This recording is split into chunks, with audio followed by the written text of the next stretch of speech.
Hi everyone, welcome to this virtual presentation. My name is Bob West. I am an assistant professor at EPFL in Switzerland, and it's my pleasure to present to you this work on brevity in social media. Now, this is work that I've been doing with my PhD student, Kristina Gligorić, and with Ashton Anderson from the University of Toronto. Before I start talking about the topic of brevity for about 45 minutes, isn't that an irony? Let me say that I'm very glad to be here, and I'd especially like to thank Denis Helic for inviting me to give this talk. Thank you.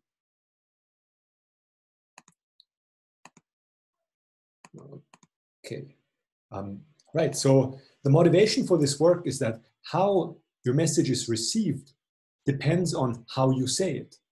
There is the content of what you say, and there's also the form of how you say it. And the success of your communication will depend on both what you say and how you say it. In this talk, as you may have gathered from the title, we focus on one particularly salient feature of the form, and that is brevity, how long the message is. Length is a simple but fundamental characteristic of any message. And people throughout the centuries seem to have lauded brevity. For example, Shakespeare said, "Brevity is the soul of wit." And even earlier, Cicero said, "Brevity is a great charm of eloquence." And maybe in a bit of an anticlimactic sequence, the CSCW call for papers specified that papers should report research thoroughly but succinctly. Brevity is a virtue. So while the sequence might be anticlimactic, it was a great argument for us when we submitted this paper to the CSCW conference because basically it was exactly about this aspect of brevity that they required in the call for papers. In the online world, brevity plays a central role as well. Short messages are well suited to small screens as they prevail now on the mobile web. And what's easiest to share, and indeed very popular, is often just an image with just a few words around it. Think of Instagram, Snapchat, and so on. So many social media platforms actually explicitly promote brevity by enforcing hard length constraints. Just think of Twitter. The essence of Twitter is the character constraint, but this applies also to other platforms such as LinkedIn, Facebook, and so on. In that way, length constraints really shape online messages. And online messages, in turn, play an increasingly important role in our society, influencing, for example, what we read, what we buy, and whom we elect into office. That's why understanding the effect of brevity on the effectiveness of messages is of major importance for understanding our modern society. Now, that top-down motivation was the official story that we told in the paper. But as so often, that story was, shaped a bit post hoc after we started doing the research and we started documenting it. Today, I'd like to do something a bit different and also share with you the actual behind-the-scenes story of how this research came about. So in the morning of the 7th of November, 2017, nearly 3 years ago, I got up, I yawned, I dragged my tired body into the bathroom, sat down, and semi-asleep, I started reading the news for a bit. And this is the headline that came up on my screen. Twitter officially expands its character count to 280 starting today. What a shock. After this, I was definitely awake in that bathroom. We'd been working with Twitter for a while, and 140 had been for us basically synonymous with Twitter, and now all of a sudden they doubled it to 280. Why did they do that? The official explanation was that the goal was to make expressing oneself easily possible while ensuring that we, that is Twitter, keep the speed and brevity that makes Twitter Twitter. So then after reading this article, I immediately sent an email to my friend and colleague, Ashton Anderson at the University of Toronto. And I said, I wonder if there's a nice natural experiment in this situation for us.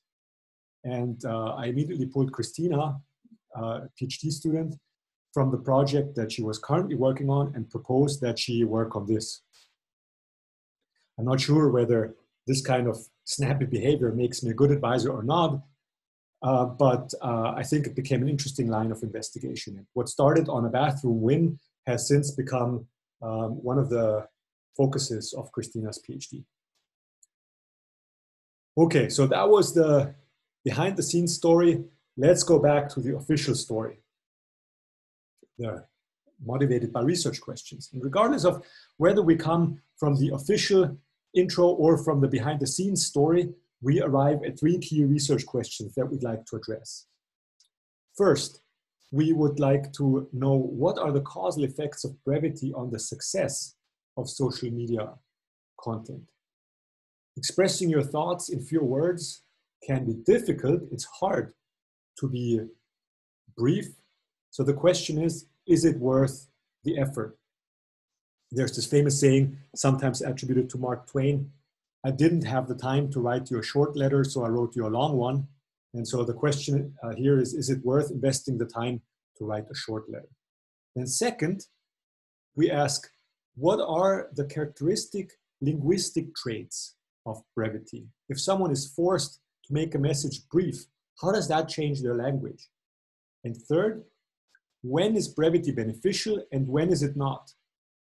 And which ways of making a message short are also effective at making the message successful? In this talk, I'll show you how we addressed these 3 questions in 2 distinct studies, one observational, the other experimental. To truly establish a causal link between brevity and success, one would need to compare posts that convey exactly the same information, but differ only in the number of characters, one long, one short. So one would need to keep the content fixed and experimentally control the length of a message. Nearly like a physicist who can, with the turn of a knob, control the voltage and then measure, let's say, the outcome, measure the current. Here we would want to turn that knob where we vary the length while keeping the semantics of a message exactly the same. This is, of course, tricky to achieve. And it took us quite a bit of work, but I think we managed to get the setup right such that we can actually exert experimental control here. Beyond the experimental study that I will talk about in part 2, Twitter's November 2017 switch also gives us a way of approximating these experimental conditions without actually having to conduct an experiment. The switch from 140 to 280 characters came so suddenly and so unexpectedly to most people that it is nearly like an experiment. So this could be called a natural experiment, where it's not us, the researchers, who flip the coin whether someone goes into this or that condition, but nature flipped the coin that on that specific day, November 7th, 2017, it decided that Twitter would switch from one length constraint to the other. So let's look more closely at this observational setup. And this setup only uses tweets that naturally occurred on Twitter around the time of the switch. Before we start, and before I go into detail explaining the observational setup that we pursued, let me show you one slide on how not to do an observational study. I put study here in quotation marks because it's really not a scientific study at all. So actually for a long time, even way before the switch, a lot of social media pundits have speculated about what is the optimal tweet length. And if you search on the web, you will find a lot of these blog posts that basically tell you things like this. They measured that posts with 80 characters or less receive 66% higher engagement. And then they conclude that ideally you should make your tweets 80 characters or less. Now that is a very bad and not a valid way of measuring whether shorter tweets are better. Why is that? Because if you just measure things in the wild, then length is confounded with all sorts of other things. It could be, for example, that the important messages are short, and then it would be the importance of the content rather than the length of the message that really determines whether the message is successful or not. Or it could be that good writers of tweets both post more interesting content and they write more succinctly. But then again, it would be the properties of the author of the tweet rather than brevity per se that makes the difference. So we need a more nifty setup. Before we go to describing the setup, I want to give one slide though that asks a simple question. Do users even feel the 140 character limit? Is it real? Do people hit that limit often? And I'm talking about the time before the switch to 280 characters. So I'll answer that question by showing you one very simple plot. It is just the probability distribution over tweet length. So on the x-axis, you see the number of characters in the tweet, and on the y-axis, you see the frequency, the probability of that length among all the tweets. And this is among Twitter's official 1% sample of tweets. Let's reveal this. You see in blue the probability distribution of the time before the switch, and in red after the switch. And what we see is that the 140 character limit has a massive impact on tweets. 7% of all tweets were exactly 140 characters long. And once that limit is changed to 280, it's nearly like someone pulled the plug there at 140, and all that mass that had pent up at 140 is now flowing out and is going where it really wants to be. So that pileup, that big spike is nearly like someone from the 150 side came and really crammed and pushed everything in so it fit the 140 character. So yes, people did feel the limit, and this is an indicator that maybe Twitter was right in doing something about it, because it seems that it was very disruptive to people to obey this limit. If you look at the very right-hand side of the red plot, you see that there is also a spike at 280, but it is much, much less pronounced than the spike at 140. So there is still an effect of the new length limit, 280 characters, but it is much weaker than the effect of the previous 140 character limit. Okay, so with that, let's now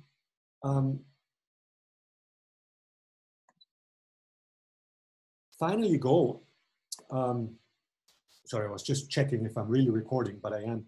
So let's now move on to the design of our observational study. This is the setup. What we compare is, so we focus on one specific length bracket. We only study tweets that are exactly 140 characters long or just a bit shorter. So we look at the 5-character range from 136 to 140 characters. And now if we compare these tweets before versus after the switch, then we're basically comparing constrained tweets to unconstrained tweets. Because the tweets of exactly or nearly 140 tweets before the switch were crammed, right? People really made an effort, as we saw in that previous histogram, they made an effort to make it fit exactly 140 characters. So more likely than not, the 140 character tweets before the switch were crammed, were heavily affected by the constraint. Whereas after the switch, there is no more constraint at 140. The constraint is now far away at 280. So these tweets in the length bracket between 136 and 140 characters are now unconstrained tweets. So by comparing this exact length bracket before versus after the switch, we implicitly compare measure the effect of the constraint. As a control setting, we can also look at a different length bracket. We can look, for example, at the length bracket from 91 to 100 characters. And if we here compare before versus after, then we're comparing unconstrained tweets to unconstrained tweets. So this is kind of a contrasting setting. If we see no change for the 91 to 100 range before versus after, but we do see a change for the 140 or 136 to 140 range, then this is likely to actually be an effect of the switch. If, however, there was a consistent change for both length brackets, then this might be a temporal effect, something that changed before versus after in general, rather than because of the switch. So it's important to have this kind of control scenario. All right, so let's look at some results. First, we look at the effects of brevity on linguistic style. What we did is we basically we counted a whole bunch of linguistic features in the before tweets and in the after tweets, and then we compared using significance testing whether there's a difference. So we looked at the number of hashtags, number of emojis, abbreviations, definite articles, indefinite articles, the number of times the word and occurred, the number of times the ampersand sign occurred, the number of missing spaces after punctuation. We hypothesized that in order to cram a message, people might be willing to sacrifice the space after a comma or after a period. We looked at the number of auxiliary verbs and negations in long form. So for example, do not, will not, versus in contracted form, don't or won't. And then we looked at the number or fraction of lexical words, so words that actually carry meaning, nouns, verbs, adjectives, adverbs, and so on. We looked at number of words per sentence, and so on. And so for most of these, we did not observe a significant change, but for some we did. For example, there were, as you might expect, more abbreviations before the switch than after the switch. That makes sense, right? If tweets must be short, then people have an incentive to use abbreviations. They use less definite articles. The, for example, the word the is a definite article. They used less of those before the switch than after the switch, because after the switch, they don't have the luxury to use those kind of unnecessary words. Similarly, people used less and the word and more ampersand signs before the switch. And they also used more contracted forms before the switch than after the switch. It's also interesting to see what didn't change. For example, while definite articles changed, the word the was used more frequently before the switch. Indefinite articles, that is mostly the word did not change at all. So people did not sacrifice the word whereas they did sacrifice substantially the word the. Okay, so that slide summarized the effects of brevity on style as measured in our observational study. Let's now move to the effects of brevity on success. So what we found, and I summarize this here at a very abstract level, we found weak evidence that brevity constraints leads to more engagement, so more favorites and more retweets compared to long tweets. But the results were not very strong and not very reliable and consistent. So that made us conclude that we need experimental rather than observational results to capture this effect. So that's my segue into the second part of the paper, namely to design and execute and evaluate an experimental study for measuring the causal effects of brevity on style and success in social media. I should have said the previous paper was published at ICWSM 2018, and this paper about the experimental study was published at CSCW 2019. Okay, so what's our design here? We follow here a randomized controlled experiment. We start from tweets that are exactly 250 characters long. We get those from the 1% Twitter sample. There are so many tweets in that sample that we can be very picky with regard to length. So we focus only on tweets that are exactly 250 characters long initially. So this is tweets beyond that basically make use of the new length limit already. And then we find participants of our experiment and we ask them to shorten tweets to various randomly assigned lengths. So we grab someone and we say, you shorten this 250 character tweets down to 150 characters.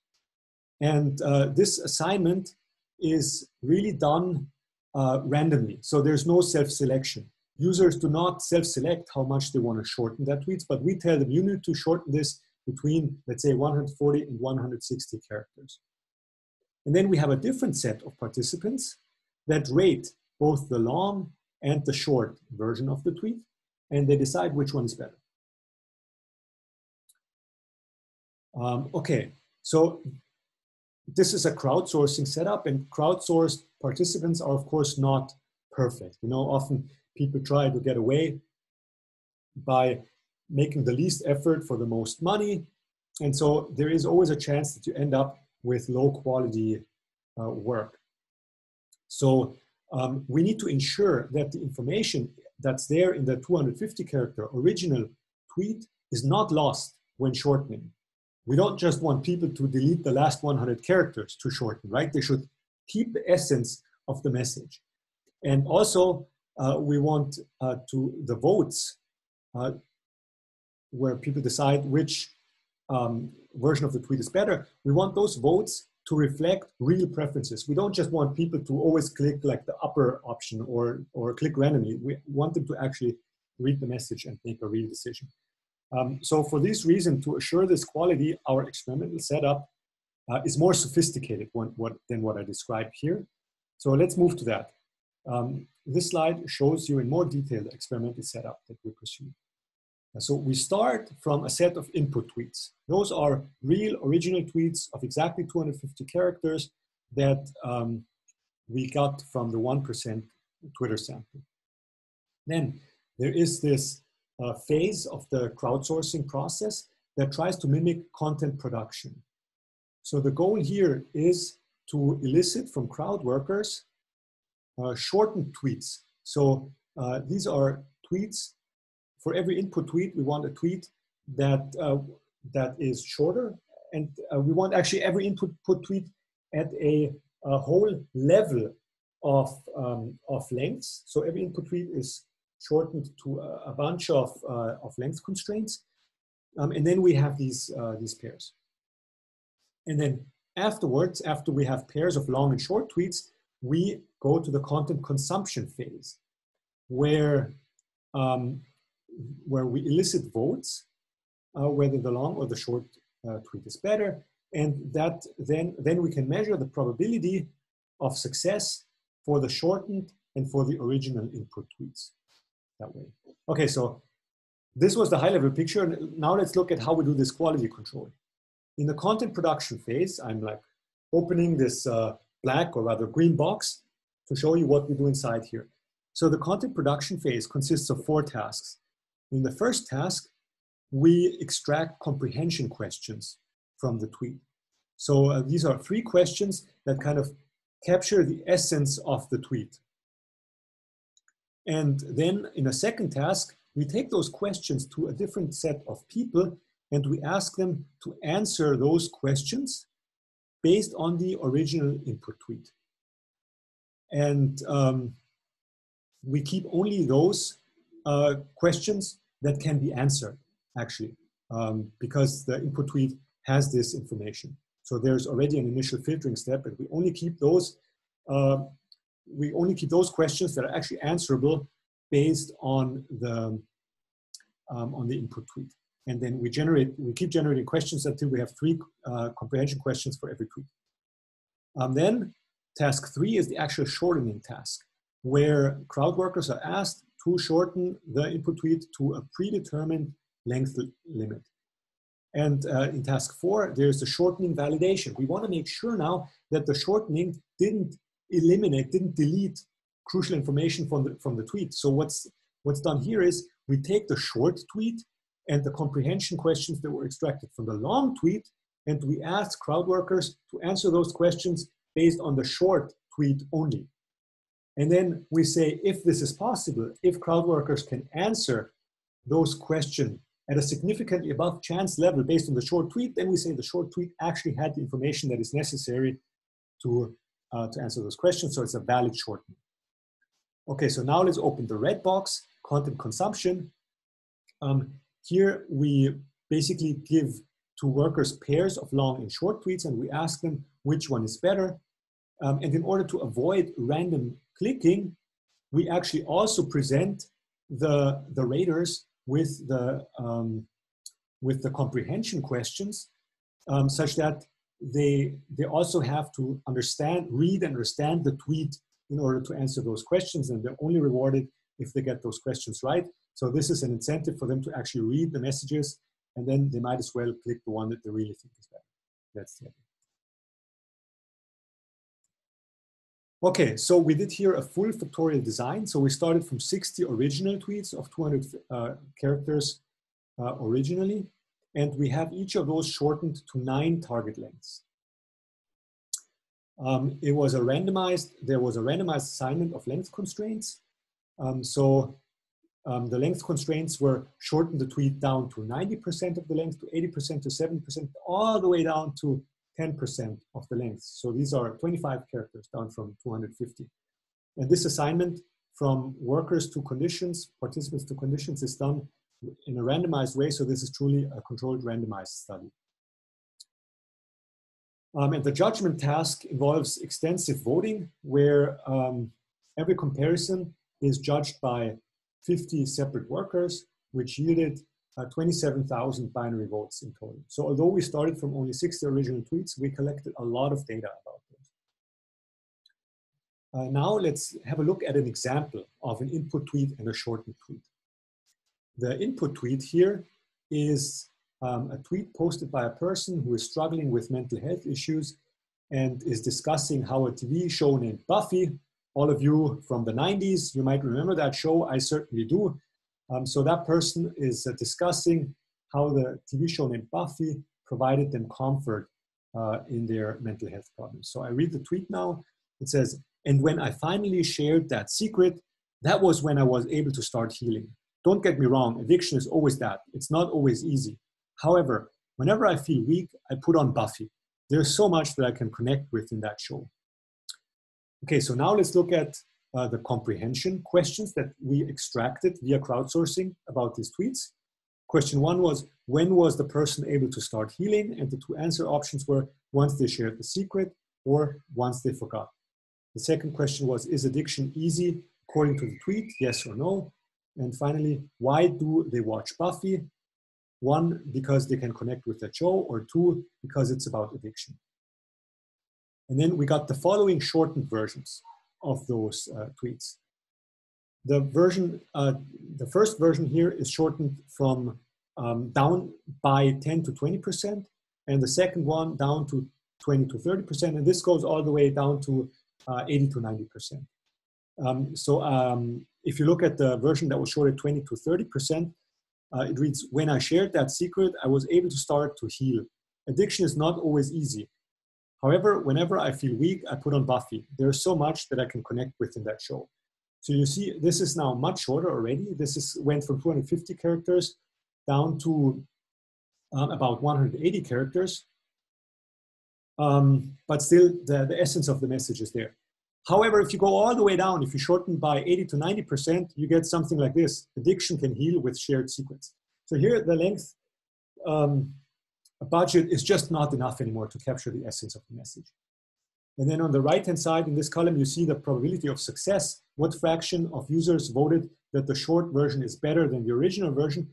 You see that for the mild shortenings in blue, the short versions were actually considered better, 70% versus 75% and 69%, whereas the very short version is considered worse.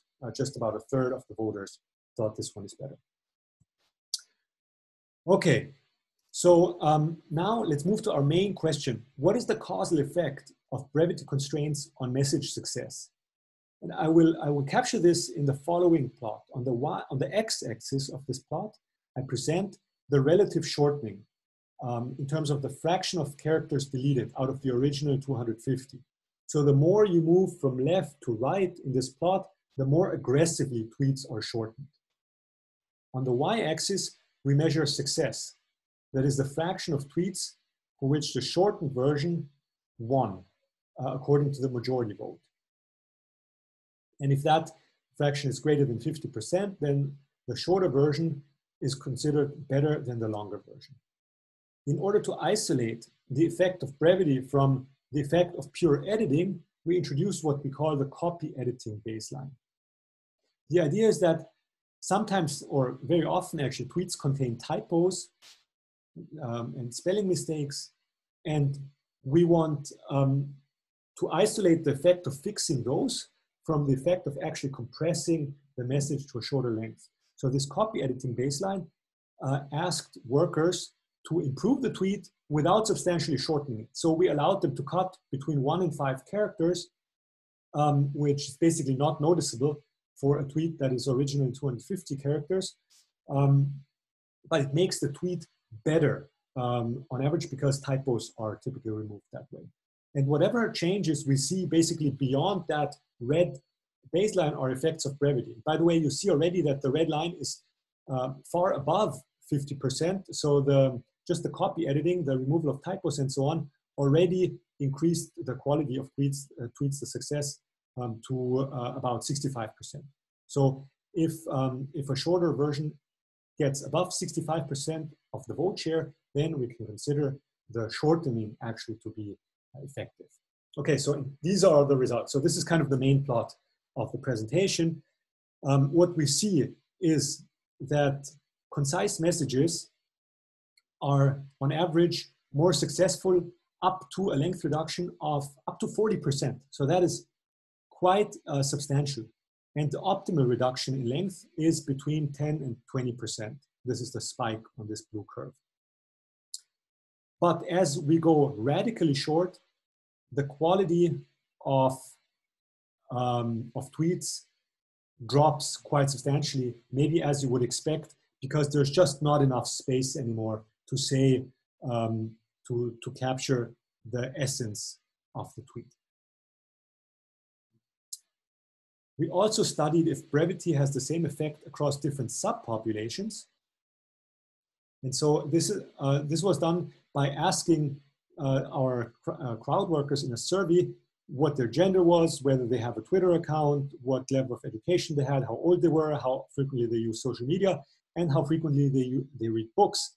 And then we basically repeated those plots, but now for the different subpopulations. And I want to draw your attention particularly to these two plots, which show that users who have a Twitter account and users who use social media on a daily basis have a higher appreciation for short content. They prefer the short content more than the other people who are less proficient with social media. And in the same vein, people who read books every day have less of an appreciation for the short form. So it seems that there is kind of this inherent preference for short or long content, and people who have a preference for long content are also more comfortable with books. Or the causal direction might run in the other way. If you're reading books, you might be appreciative of longer content more, but there's definitely this association. Okay, so we have also conducted a smaller sub-study in which participants who performed the tweet judgment task provided free-form justification of why they considered this or that tweet better. And based on these responses, we designed a taxonomy of the 10 major justifications for characterizing the motivations for the choice of the preferred tweet. The responses were manually coded by us, and we then study the prevalence of these justifications separately for the instances where the brief tweet was preferred and for instances where the long tweet was preferred. We observed that when preferring brief tweets, participants highlight as the reasons for this conciseness, directness, being on the point, and clarity. On the other hand, when they prefer the original long tweets, they give as reasons informativeness, completeness, emotionality, and the potential to elicit discussions. And interestingly, they also mention clarity. So clarity is given as a reason both for long and for short tweets. So I guess because sometimes the longer and sometimes the shorter tweet is more clear. Then we studied a set of linguistic and psychological features based on using a dictionary-based approach called LIWC, L-I-W-C, which stands for Linguistic Inquiry and Word Count. So this is basically a lexicon of words mapped to syntactic and semantic classes. And then we compare every shortened tweet with its corresponding original tweet in order to find the shortest sequence of edit operations using an edit distance algorithm for transforming the original tweet into the shortened tweet. So this is done in order to isolate what actually changed between the longer and the shorter tweet. And we then computed the probability that tokens of specific LIWC classes will be preserved. And that's what you see on this plot. You see one dot for each LIWC class on the x-axis, and on the y-axis, you see the probability of being preserved in the shortening. And we observe two things. First, parts of speech that convey essential information on the right-hand side of this plot, such as verbs, negations, and so on, have the highest probability of being preserved. Whereas less essential parts of speech, such as adverbs, auxiliary verbs, conjunctions, articles, and so on, are more likely to be lost. An adverb is not that essential because you can mostly say the same thing by cutting the adverb. The adverb just adds kind of nuance, whereas you cannot usually leave out the verb. The verb is kind of the chief of the sentence. So removing that is the most drastic thing you can do. Of course, if you remove a negation, then you turn the sentence into exactly the opposite. So that's also not a typical operation in shortening. Then we analyzed tweets at the content level also. And we studied the probability of being preserved for tokens that capture different psychological processes. And then we compare the probabilities across the different levels of shortening. So this is what you have on the x-axis again here. And we compare all these word classes against the same baseline, namely function words. This is what you see as a dashed line with orange error bars on this plot. Why function words? Because these are words that don't carry any meaning on their own, and they are therefore a good baseline to compare the meaning carrying words against. What we discover is that words that describe affects, emotions, or social processes are preserved better than function words. So the solid line with the blue error band is significantly above the dashed line with the orange arrow band for affective words and social words. Whereas on the other hand, words describing cognitive reasoning, these are words such as think, know, maybe, are not significantly different compared to the baseline in terms of how much they are cut. Now, interestingly, broken down across subtypes of affect, we observe that tokens carrying negative emotions are significantly more likely to be preserved compared to tokens carrying positive emotions. This means that as things get shorter, the messages become disproportionately negative. And I think this is an important implication to keep in mind when we think about how we should design our social media platforms. There is kind of a negative, quite literally a negative side effect to brevity. Okay, then finally, in order to study the effectiveness of shortening strategies, we associate the edits with the success of the corresponding edited versions. So for that, so basically we want to know whether a shortening strategy is successful or not. And what we do is we compute the probability that the tweet will be more or less successful than the original under a particular type of edit. So then we can measure whether that type of edit makes the tweet more or less successful.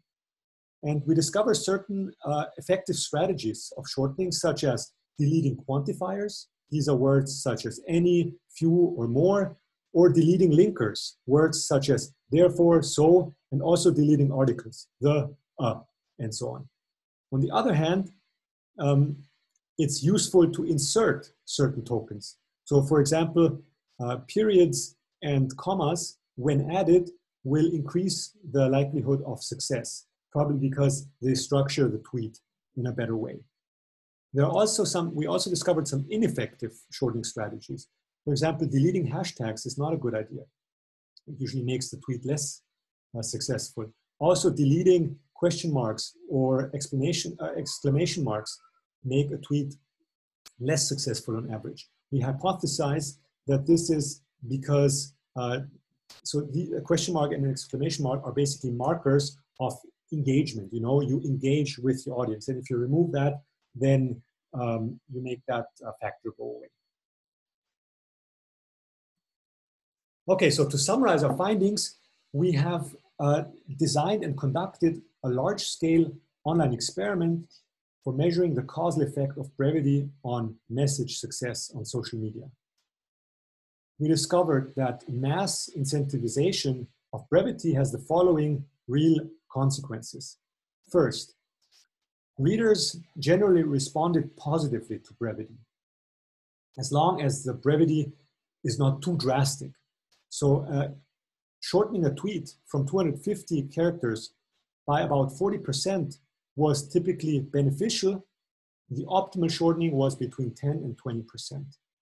If it's shortened too much, then usually the shorter version was considered less good than the original 250 character version. Second, we discovered that brevity has a unique linguistic fingerprint. Brevity preserves the parts of speech that carry essential information, and it preserves affectionate words and subjective perceptions well. On the other hand, it deletes less essential parts of speech, such as adverbs. And third, finally, we discover that the situation is actually quite nuanced. Not all shortening strategies are the same. Not all work equally well. There are some effective and some less effective shortening strategies. And I think down the road, it will be really interesting to come up also with automated methods that can apply successful shortening strategies to tweets. Here are some implications of our work. Implications for the design of social media platforms. Many of these social media platforms enforce length constraints, so it's important to keep in mind what are the consequences of these length constraints. These form constraints can fundamentally change the game. In the famous words of media scientist Marshall McLuhan, the medium is the message. So it's not just about what you say, but it's also about over what medium do you say it. So whether you say something in a short tweet versus whether you say it in a long TV commercial, even if it's exactly the same thing at the surface, can be very different, has very different effects on the audience. And that's what he means, what Marshall McLuhan means by saying the medium is the message. It's not just a medium travels, a medium carries a message, the medium is the message. So we saw that length constraints push users to improve their messages. And there are also these unintended consequences where it seems that the very design of social media promotes negativity. And I think this is quite an important takeaway message that should definitely be investigated further, and that should be kept in mind when we design social media platforms. Are there any potential negative side effects of brevity? If now all of a sudden tweets become 10% more negative, I made up this number, but if they become more negative on average, then that is maybe not a good consequence of brevity. Okay, so I briefly want to point out at the meta level that this idea of crowdsourced editing I find this a very powerful idea. So in our setup here, we used workers on Amazon Mechanical Turk to shorten tweets. And this similar paradigms have been applied in our research to other settings. For example, we have one piece of work on message distortion and information cascades, where we asked crowd workers on Amazon Mechanical Turk to shorten scientific abstracts from medical research papers. And then we tracked what pieces of information are preserved and which ones are lost. So how is the message distorted along these information cascades? And in another piece of work, we designed a game with a purpose where the goal is to apply these minimal transformations to satirical news headlines in order to make them, to remove the humor from them. And this way we produced a data set of humorous and serious news headlines, and that has proven to be tremendously useful in order to investigate the nature of humor. Okay, so finally then, when wrapping up, I want to give you a brief teaser about a paper that we have just posted on the archive, which is basically a long-term study on how the new length limit has been adopted by Twitter users. So the question we ask here is 280 the new 140? What we did here is basically we looked at nearly 3 years of Twitter data. 2 of these years are already happened after the switch from 140 to 280 characters.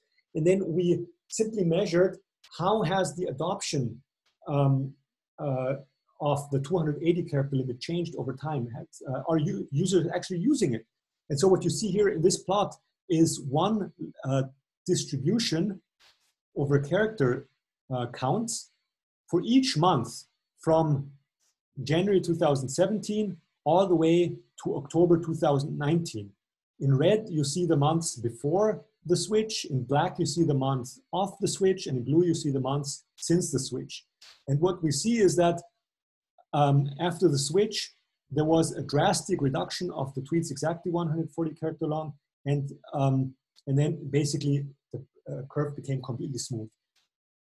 Then we also have here over time, the fraction of tweets that are exactly 280 characters long or that are nearly exactly 280 characters long in blue and nearly exactly 140 characters long in red. And what you see is that when the switch happens, 280 is now allowed. Immediately 140 becomes vastly less popular, and then slowly over time 280 becomes more popular. And actually 280 is now more popular than 140. So the answer is yes, 280 is the new 140, but it's a much less drastic 140. And interestingly also, the limit is, the new limit 280 is embraced much more on web interfaces, on desktop browsers than on mobile devices. Okay, so with that, I'm wrapping up. I'm thanking again my co-authors, Kristina Gligorić and Ashton Anderson. And I'd be happy to take your questions in the Q&A session on Friday. Thank you very much.